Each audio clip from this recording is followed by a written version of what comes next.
Hello नमस्कार. तर finally आज माहेरून घरी आलो आणि हा बघतोय तर एवढा सगळा पसारा झालाय घरात.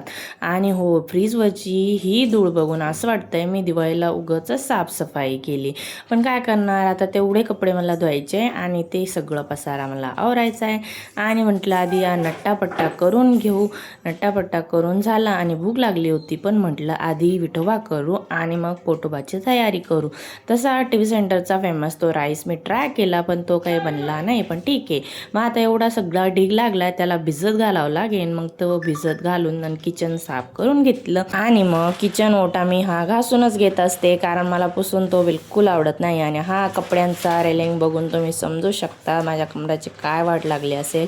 आणि नंतर लागली छोटीशी भूक, तर मग फराळ उरलेलाच होता, थोडासा फराळ केला आणि निघालो मम्मीच्या घरी. आणि त्या क्षणी भेटला हा गरमागरम चहा, तर ते पिऊन मॅडम बघतायत माझा फोन. चला तर मग भेटूया नेक्स्ट व्हिडिओ.